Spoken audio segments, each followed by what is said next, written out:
맞은편 조그만 배 위에 사공이 이것을 보고 황급히 외쳤다. 빨리 한쪽으로 배를 몰아요. 배를 몰아. 정당은 칼을 들고 있었는데 서산으로 기울어지면서 쏟아놓는 석양의 햇살을 받아 칼날이 번쩍번쩍 빛이 났다. 석파천은 그 칼의 광채에 두 눈이 부시는 것을 느꼈다. 벼랑간 정당이 칼을 내려쳤다. 팍 하는 소리가 나면서 배가 약간 기울어지는 바람에 유역도는 석파천의 머리 옆에 있는 배전을 후려치게 되었다. 그 순간 정당은 칼을 내던지고 두 손으로 석파천의 몸뚱아리를 잡는가 싶더니 휙 내던지는 것이 아닌가. 이때 두 배가 스칠 듯 하면서 지나치게 되는 순간이라 바로 맞은편. 조그만 배의 선실 쪽으로 석파천은 나가떨어지게 되었다. 정불삼은 손녀딸이 갑자기 간계를 펼치는 것을 보고 노해 부르짖었다. 너는 무엇하는 짓이냐? 그러면서 선실에서 달려나와 손을 뻗어 석파천을 잡으려 했다. 그러나 애석하게도 한 걸음 늦고 말았으며 강물이 너무나 세차기 때문에 두 척의 배는 순식간에 10여 장이나 뚝 떨어지고 말았다.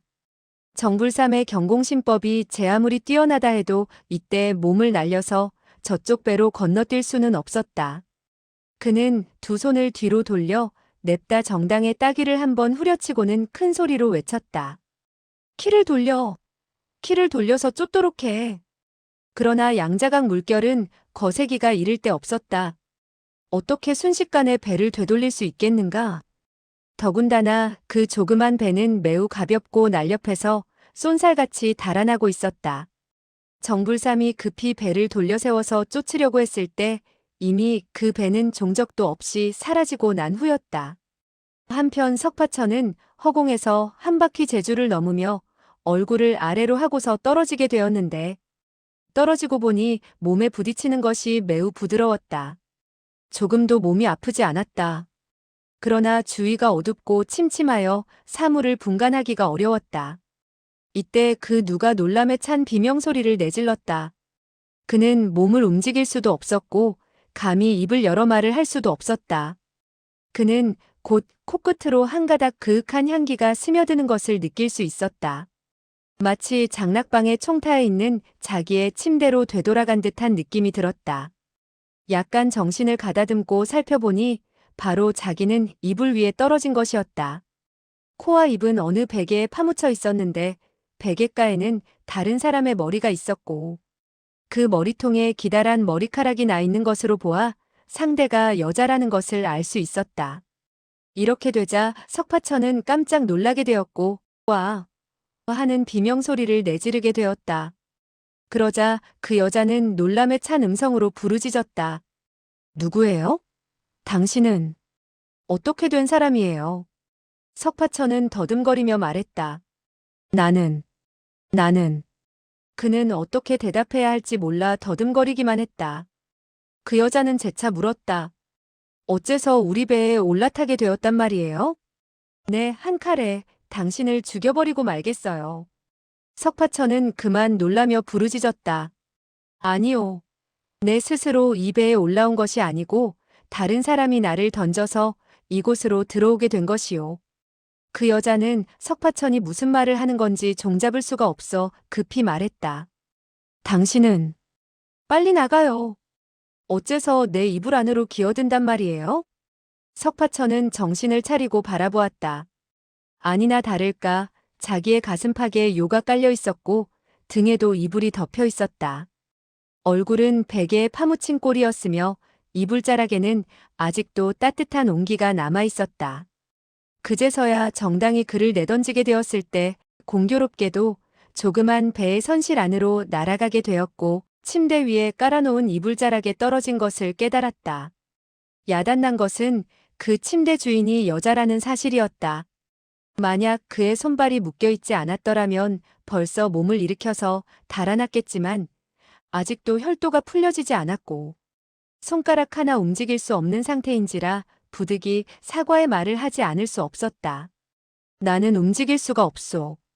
제발 부탁이니 나를 좀 끌어내 주시오. 밀어내도 좋고 발길로 차내도 상관 않겠소. 발끝 쪽에서 한 늙은 부인의 음성이 들려왔다.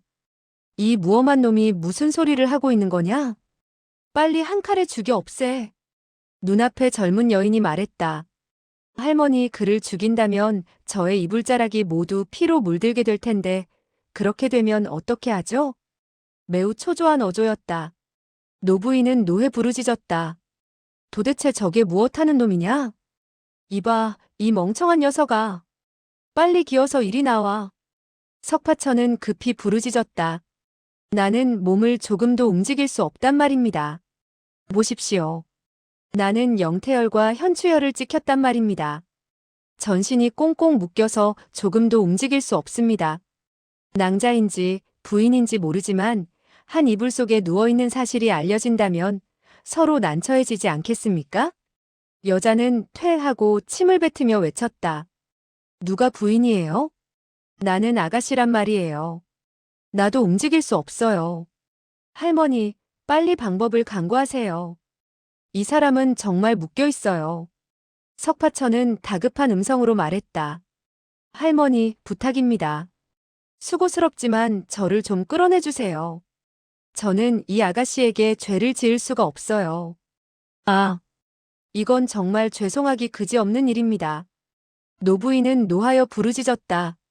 이런 후레자식 같으니. 감히 누구를 비웃고 있는 거야? 침대 위의 소전은 다급히 말했다. 할머니, 백고물에 있는 사공을 불러서 끌어내도록 해요. 그러면 되지 않겠어요? 노부인은 말했다. 안 돼. 안 돼. 이와 같은 광경을 어찌 다른 사람에게 보여줄 수 있겠느냐? 거기다가 너와 내가 모두 움직일 수 없으니.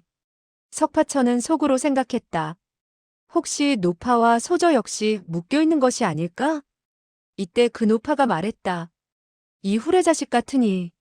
못난 녀석 같으니. 하필이면 우리 배에 떨어질 게 뭐람. 어서 그를 죽여버려라.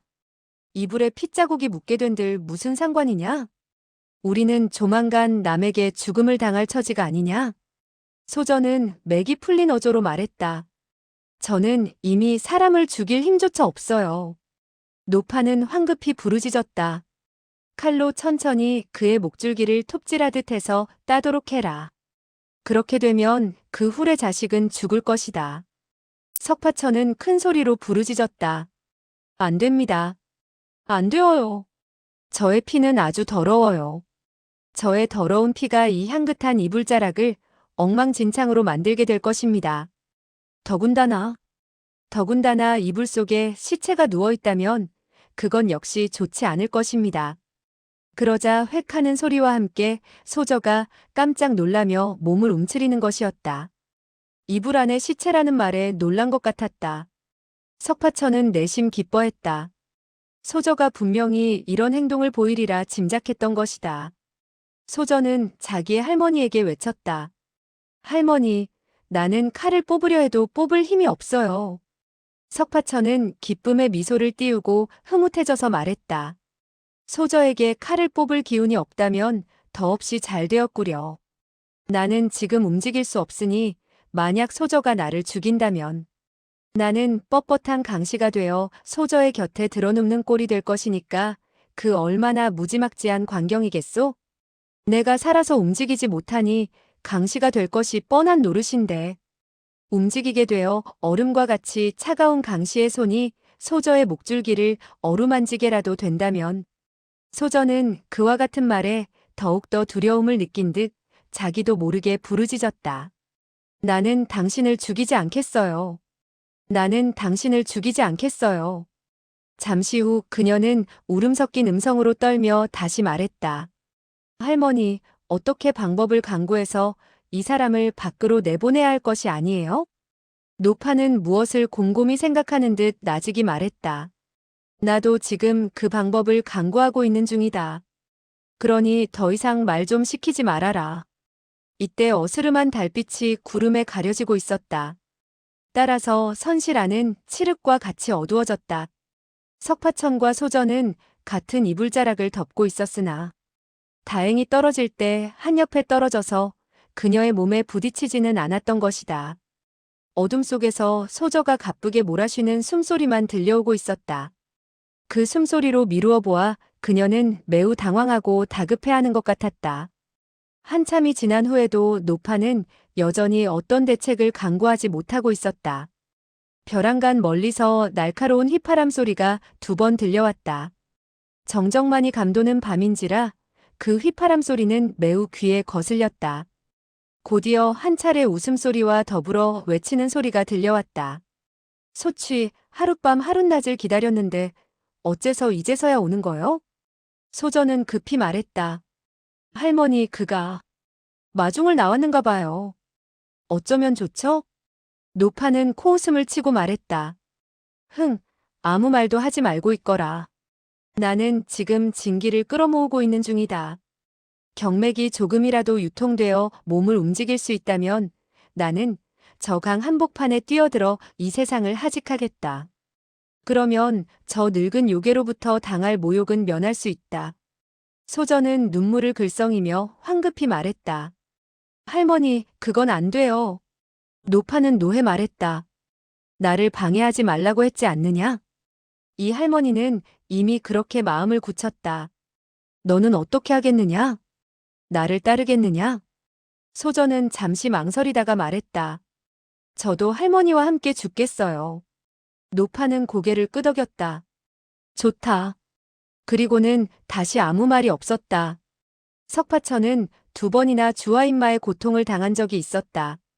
알고 보니 노파와 소저도 내공을 연마하다가 주화인마 되어 움직일 수 없게 된 모양이군.